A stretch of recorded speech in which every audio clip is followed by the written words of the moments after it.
Ayo. Ayo wis kerjakan. Ya wis ah. Yo gak apa-apa wong iki dulure kabeh kok atine ana apa? Ya. Bismillahirrahmanirrahim. Sudah enggak apa-apa.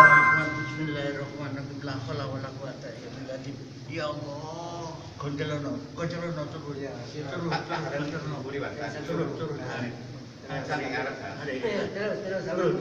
Bedemno. Kuwi terus ngono ayo.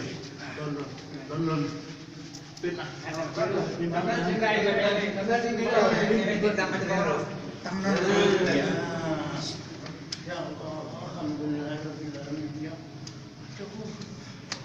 Lemes ya.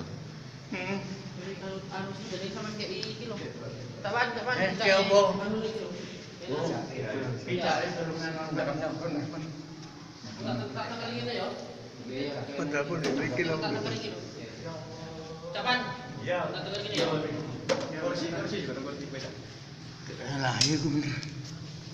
Pasangannya kayak Kilo lele. pasangannya cekal. Oh iya. Cekal. Lu tangan. Dari lah.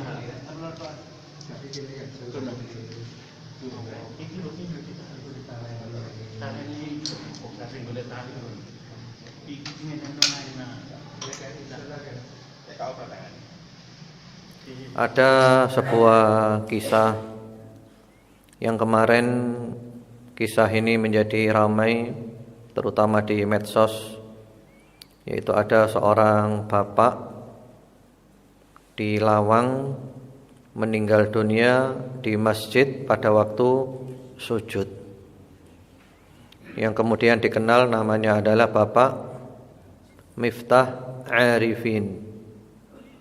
Beliau meninggal dunia di masjid waktu sujud. Dan ternyata alhamdulillah sepupu beliau yang bernama Bapak Syarif Hidayat beserta istrinya adalah salah seorang jamaah kajian kami yang aktif di Masjid Al-Ghifari dan di beberapa majelis taklim yang lain. Lalu kami tanya kepada sepupunya ini, Bapak Syarif Hidayat, beliau juga sudah sepuh, punya amalan apa kira-kira almarhum itu? Karena mati dalam keadaan yang baik atau mati dalam keadaan yang buruk itu adalah merupakan akumulasi dari perbuatan kita selama ini. Yang paling banyak apa kita lakukan, kita nanti akan mati seperti itu. Tentu orang ini punya amalan, baik amalan yang tampak ataupun yang tidak tampak. Kalau yang tidak tampak, urusan beliau dengan Allah Subhanahu wa ta'ala, kita tidak tahu. Kita tanya yang tampak itu apa? Ternyata kata sepupunya Pak Syarif Hidayat ini, almarhum Bapak Miftah Arifin punya 3 amalan. Yang pertama-tama amalannya adalah beliau ahli masjid. Yang kedua, beliau adalah seorang yang sabar mulai dari dulu.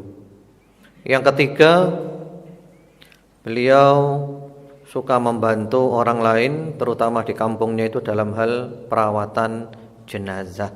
Suka bantu perawatan jenazah. Masya Allah, ini amal-amal yang luar biasa.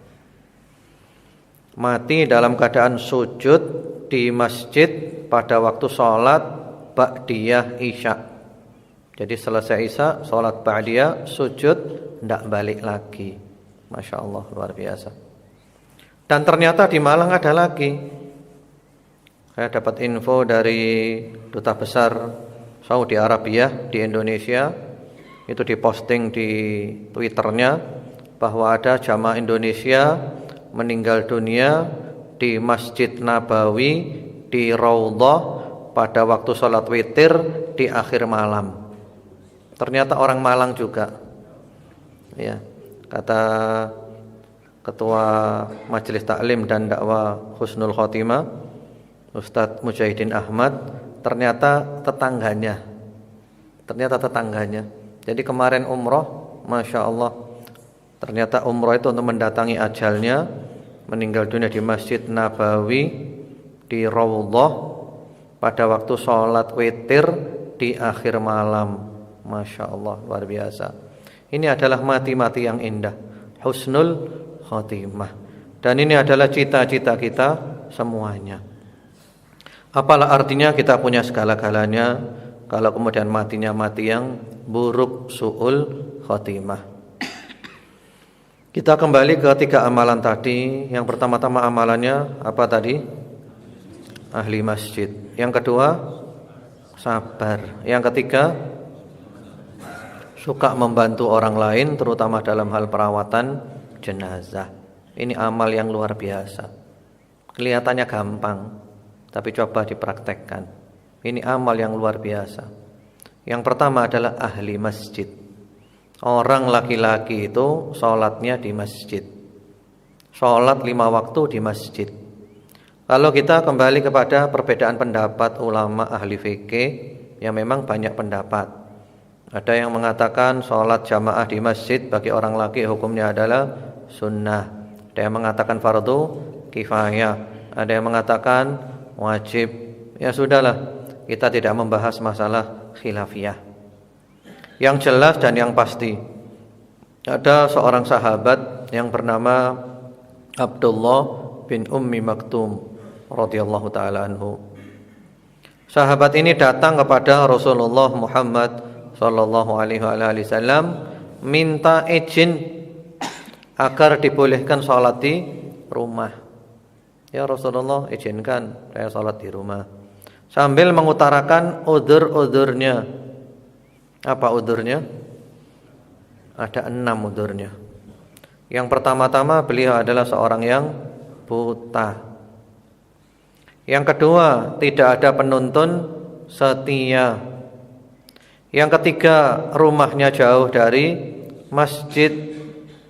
Yang keempat, antara rumahnya dengan masjid banyak pohon-pohon menghalangi, sehingga kalau berangkat nanti khawatir nabrak pohon itu. Yang kelima, banyak binatang buas berkeliaran. Ada anjing, ada serigala. Yang keenam, beliau sudah tua dan rapuh tulangnya. Masya Allah. Rasulullah Muhammad sallallahu alaihi wasallam sebagai manusia seperti kita, ya tidak tega. Beliau mula-mula mengizinkan, silakan sholat di rumah, tidak apa-apa. Lalu datang malaikat Jibril alaihi salam kepada Rasulullah Muhammad sallallahu alaihi wasallam. Malaikat Jibril mengatakan, ya Rasulullah, tanyakan orang itu dengar adzan atau tidak. Kalau dengar adzan, suruh ke masjid. Lalu ditanya oleh Rasulullah Muhammad sallallahu alaihi wasallam, atasma'un nida? Bapak dengar adzan atau tidak? Qala na'am asma'. Ya, saya dengar adzan. Qala fa'ajib. Kalau gitu Bapak harus sholat di masjid. Sudah, kurang apa ini? Yang pertama tadi apa udurnya? Buta. Kita buta atau tidak? Kita tidak buta, ya. Yang kedua, tidak ada penuntun setia. Dan di masjid ini ada jamaah kita dari dulu, sudah puluhan tahun ya. Pak Min namanya, Masya Allah, Pak Min hafidhahullah ta'ala. Beliau buta tapi 5 waktu ke masjid, Masya Allah. Kalau subuh itu dari rumahnya pakai tongkat kelonteng-kelonteng itu, nanti lewat di tiang listrik, teng teng teng, tidak kelihatan, tapi rajin ke masjid. Ini semangat, Masya Allah, Masya Allah. Itu kalau difilmkan itu indah, untuk memberikan motivasi dan inspirasi. Kita yang tidak buta bagaimana? Semangat, Masya Allah. Mudah-mudahan beliau oleh Allah diberikan sehat wal afiat, istiqamah dan husnul khatimah. Allahumma amin. Kemudian yang ketiga apa? Yang ketiga apa tadi? Rumahnya jauh dari masjid. Nah, kalau kita di tiap kampung ada masjidnya. Tiap kampung ada masjid. Bahkan kadang satu kampung masjidnya ada 2, ada 3. Yang keempat apa tadi? Banyak pohon menghalangi. Kita tidak ada, kita jalannya enak, lancar, bagus jalannya. Yang kelima apa? Banyak binatang buas berkeliaran. Kalau kita tidak ada, Paling-paling apa? Ayam, kucing, bukan binatang buas. Yang keenam apa? Sudah tua, sudah rapuh tulangnya. Dan tidak ada 6 alasan itu pada kita. Terus kita mau bilang sholat di rumah gitu. Subhanallah. Jadi orang laki itu sholatnya di masjid. Dan banyak fadilahnya. Termasuk nanti yang hari kiamat mendapatkan naungan arsy Allah. Pada hari tidak ada naungan kecuali naungan arsy Allah. Manusia kepanasan, kena sengatan matahari, bermandikan keringat, tenggelam oleh keringatnya. Mereka damai, mereka sejuk, mereka teduh, mereka tidak takut. Di antara mereka itu adalah wa rajulun qalbuhu mu'allaqun bil masajid. Orang laki-laki yang hatinya tergantung di masjid, maksudnya adalah 5 waktu sholat di masjid. Orang sholat di masjid, kita menyaksikan dia beriman. Soal hatinya seperti apa, perbuatan seperti apa, itu urusan dia dengan Allah. Di dalam Al-Quran surat At-Taubah, Allah subhanahu wa ta'ala berfirman, Innama ya'muru masajidallah man amana billah. Hanya saja yang memakmurkan masjid-masjid Allah, mereka adalah orang-orang yang beriman kepada Allah. Di dalam hadis Rasulullah Muhammad sallallahu alaihi wasallam bersabda, "Idza ra'aitumur rajula ya'tadul masjid fashhadu lahu bil iman." Kalau kamu melihat ada orang rajin ke masjid, saksikan dia adalah orang yang beriman. Soal dia hatinya seperti apa, urusan dia dengan Allah. Kita lihat zahirnya di masjid. Masya Allah. Jadi mari kita orang laki semangat ke masjid, terutama sholat. Sholat apa terutama? Sholat yang paling berat apa?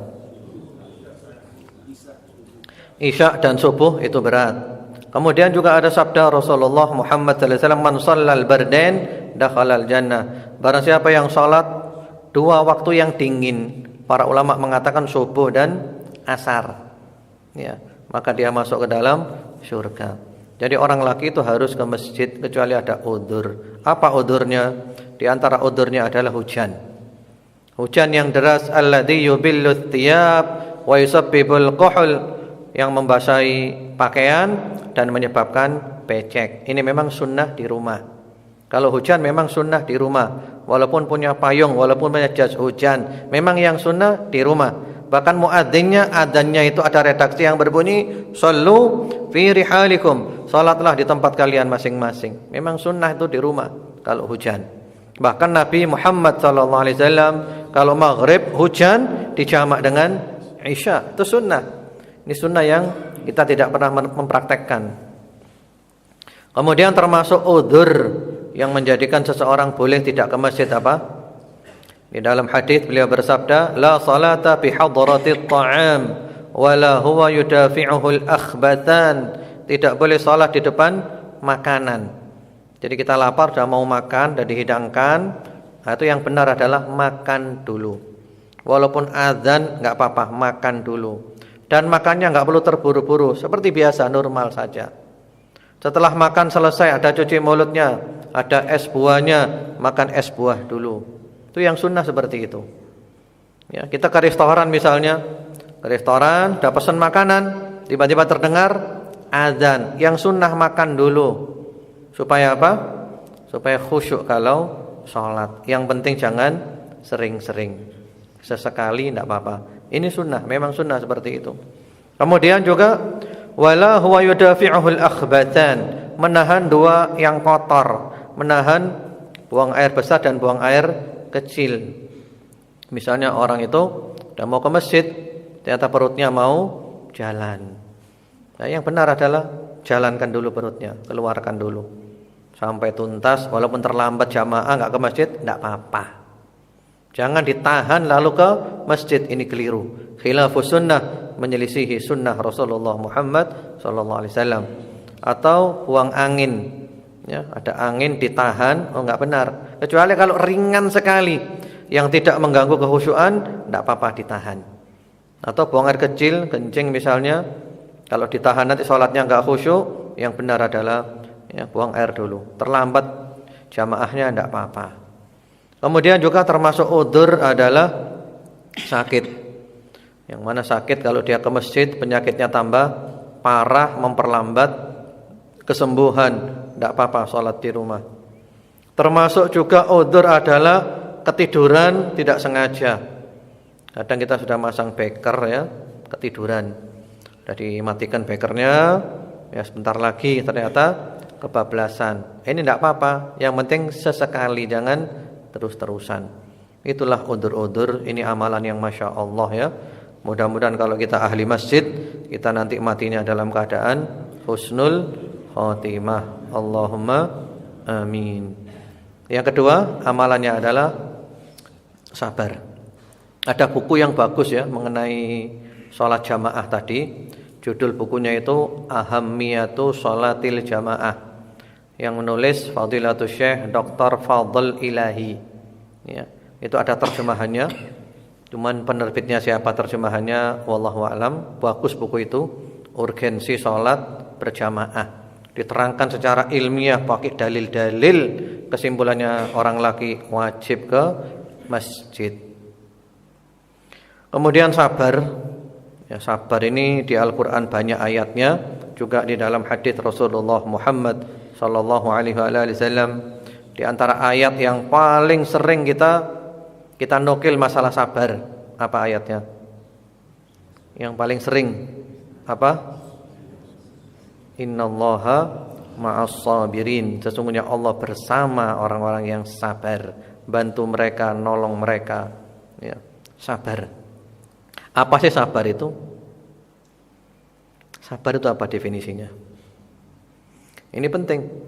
Definisi sabar ini penting. Apa definisi sabar itu? Menahan kemarahan. Kalau menurut para ulama, as-sabru lughatan al-habsu wal man'u. Sabar menurut bahasa itu adalah menahan dan mencegah. Itu menurut bahasa. Kalau menurut istilah, menurut syariat, menurut terminologi, as-sabru huwa habsun nafas 'anil jaza' wal lisan 'anit tashakki wal jawarih 'an latmil khudud wa syaqqil juyub. Sabar itu adalah menahan diri daripada berkeluh kesah. Jadi yang pertama, hatinya tidak berkeluh kesah, tidak ngeresulo. Yang kedua, menahan lisan, ya, tidak mengadu. Jadi tidak mengadu, enggak ngomel-ngomel, kecuali mengadu kepada Allah Subhanahu wa taala atau mengadu kepada orang yang diharapkan bisa memberikan solusi, bukan kepada semua orang. Yang ketiga, menahan anggota tubuh untuk tidak menampar pipi dan merobek baju. Itu tidak melakukan perbuatan anarkis. Jadi sabar itu hatinya tidak berkeluh kesah, mulutnya tidak mengadu, enggak ngomel-ngomel, kemudian tidak melakukan perbuatan anarkis, tidak mukul tembok, tidak mecahkan kaca, tidak banting piring dan semisalnya. Itu sabar menurut definisi para ulama. Kemudian sabar bukan berarti diam. Sabar itu bukan berarti diam. Karena masyarakat kita memahami sabar itu adalah diam. Dia apa-apakno menengoai sing sabar le. Itu kan? Itu bukan sabar. Dia apa-apakno menengoai itu bukan sabar. Sabar itu adalah maju terus, pantang mundur, jatuh bangun, ulet, tidak berhenti sebelum berhasil. Itu namanya orang yang sabar. Jadi sabar itu adalah maju terus, pantang mundur, jatuh bangun, ulet, dan tidak berhenti sebelum berhasil. Itu namanya orang yang sabar. Kalau misalnya anak sekolah, kalau kepingin lulus, sabar apa?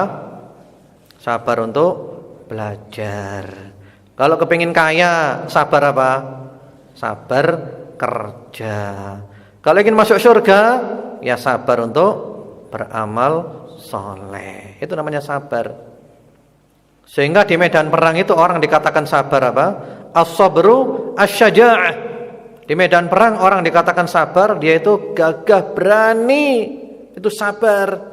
Jadi bukan nanti musuhnya datang, teman-teman kita sabar ya, sabar aja, sabar. Ini bukan sabar namanya, leceh itu namanya. Leceh. Yang benar bagaimana? Lawan musuh.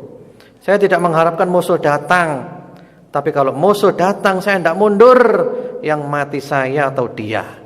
Itu namanya sabar di medan perang. Kita menggal leher dia atau dia menggal leher kita. Itu namanya adalah sabar. Jadi sabar bukan diam. Kemudian sabar bukan berarti tidak boleh marah. Ini juga salah kaprah kita. Lek ana wong ngamuk gak sabar iki. Belum tentu. Rasulullah Muhammad sallallahu alaihi wasallam, beliau sabar atau tidak? Beliau sabar atau tidak? Beliau makhluk paling sabar se-alam semesta. Tapi beliau juga marah. Di medan perang marah enggak beliau? Marah karena Allah Subhanahu wa taala. Kemudian kalau ada orang melanggar aturan-aturan, sementara orang itu sudah ngerti ya dan imannya kuat, beliau keras kepada orang itu. Ada seorang laki-laki memakai cincin emas, oleh Nabi diapakan? Dipegang tangannya, dicabut cincinnya, dibuang oleh Nabi. Lalu beliau mengatakan, ya'midu ahadukum ala jamratin min nar fayadhaha fi yadihi. Seorang dari kamu sengaja meletakkan bara api di tangannya. Marah apa enggak ini? Marah dengan ucapan dan perbuatan. Kemudian beliau pernah melihat seorang sahabat memakai halaqah min sufrin, gelang dari kuningan, pakai jimat. Dia sakit untuk menangkal penyakit atau ngobati penyakit, jimat berupa gelang dari kuningan. Apa kata Nabi? Inzi'ha fa innaha la taziduka illa wahnan law mitta wa hiya 'alaik ma aflahta abadan. Lepas sekarang juga. Kalau kamu mati masih punya jimat itu, kamu tidak akan untung selama-lamanya, karena mati masih membawa kesyirikan. Marah apa tidak itu? Marah. Karena itu kemudian para ulama membagi marah ada dua macam, al-ghadab al-mahmud dan al-ghadab al-madhmum. Marah yang terpuji dan marah yang tercela. Apa itu marah yang terpuji? Marah yang terpuji adalah seperti marahnya Rasulullah Muhammad sallallahu alaihi wasallam, yang pertama-tama marahnya lillahi ta'ala, karena Allah. Yang kedua, marahnya mengandung unsur pelajaran, memberi pelajaran, memberi pendidikan. Yang ketiga, marahnya tidak melampaui batas, wajar-wajar saja. Itu marah yang terpuji. Kita pun juga kadang kepada anak kita perlu marah. Marah pada saatnya itu bagus. Sebaliknya marah yang tercela, ya kebalikan itu. Yang pertama-tama marah yang tercela itu marahnya bukan karena Allah, tapi karena faktor nafsu, emosi. Kemudian yang kedua, marahnya tidak mengandung unsur mendidik, tidak mendidik. Yang ketiga, marahnya melampaui batas, ya, melampaui batas, sudah keluar kata-kata yang kotor, sumpah serapah dan yang lain-lainnya. Jadi itu tentang sabar. Kemudian ma'asyiral muslimin, jamaah sekalian rahimakumullah, para ulama membagi sabar itu ada 3 macam. Yang pertama-tama adalah as-sabru 'ala ta'ah, sabar mengerjakan ketaatan. Banyak perintah-perintah Allah. Kerjakan ini, kerjakan ini, kerjakan ini, kerjakan ini. Salat, puasa, zakat, haji, ini itu. Butuh sabar. Tidak sabar tidak bisa. Kemudian yang kedua, as-sabru 'anil ma'siyah, sabar meninggalkan maksiat. Tidak boleh ini, tidak boleh ini, tidak boleh ini. Tinggalkan ini, tinggalkan itu, tinggalkan ini, tinggalkan itu. Ini juga butuh sabar. Yang ketiga adalah as-sabru 'alal musibah, sabar menghadapi musibah. Orang hidup ini pasti ada musibahnya, ya, sabar.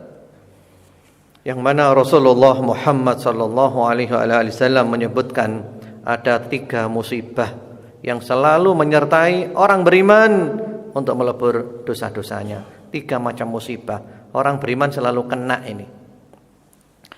La tazalul musibatu bil 'abdi fi malihi wa waladihi wa jismihi hatta yalqa Allah wa laysa alaihi khati'ah atau kama qala alaihi salatu wassalam. Musibah selalu menimpa seorang hamba pada hartanya, pada anaknya, dan pada badannya, sehingga dia ketemu Allah nggak punya dosa, dan dilebur oleh musibah-musibah itu. Ya, musibah apa tadi? Harta, anak, badan. Itu kalau kita mau pakai bahasa yang agak mudah difahami ya, musibah menimpa anak itu adalah problem rumah tangga. Musibah menimpa harta adalah problem ekonomi. Musibah menimpa badan adalah problem kesehatan. Ya, selalu saja hidup mesti tidak ada orang yang tiga-tiganya bagus. Selalu ada salah satu dari ketiga ini. Problem apa tadi? Problem rumah tangga, problem ekonomi, dan problem rumah tangga. Selalu ada. Ya. Problem kesehatan selalu ada. Jarang orang tiga-tiganya bagus. Bahkan ada orang yang tiga-tiganya kena semuanya. Problem rumah tangga kena, problem ekonomi kena, problem kesehatan kena. Ya, untuk apa? Melebur dosa. Nanti ketemu Allah nggak punya dosa lagi, dilebur di dunia. Karena kita nggak mungkin masuk surga kalau masih kotor, dicuci dulu di dunia. Di kuburan belum bersih, dicuci lagi di kuburan. Di akhirat belum bersih, dicuci lagi di neraka. Bersih baru bisa masuk ke dalam surga. Allahu Akbar. Ya, sehingga ada orang, ini kisah nyata ini ya. Ada orang itu dulu miskin, dia kepingin minum air es. Di rumahnya tidak punya kulkas. Akhirnya dia rajin kerja kaya raya. Di rumahnya punya kulkas yang gede. Dokter bilang nggak boleh minum air es. Nah ini milih mana antum? Miskin, sehat, kaya, sakit. Antum milih mana? Milih yang kaya, sehat, hidup foya-foya, mati masuk surga. Ya. Itu insya Allah semua madhab sama, nggak ada khilafiyah itu. Semua ormas juga sama. Subhanallah. Jadi sabar ya. Al-Imam Ahmad rahimahullah ta'ala mengatakan bahwa Allah menyebutkan sabar di Al-Quran di 90 tempat. Banyak ayatnya. Kemudian Sayyidina Ali bin Abi Thalib radhiyallahu ta'ala mengatakan ya, bahwasanya posisi sabar di dalam iman itu seperti posisi kepala di dalam tubuh. Tubuh tidak ada kepalanya, tidak bisa hidup.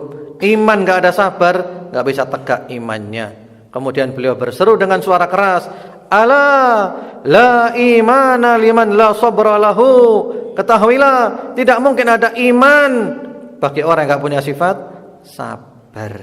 Apalagi zaman sekarang ini ujian dahsyat bukan main. Kemudian yang ketiga tadi amalannya apa? Membantu orang merawat jenazah, membantu orang. Intinya kan membantu orang, punya kepedulian.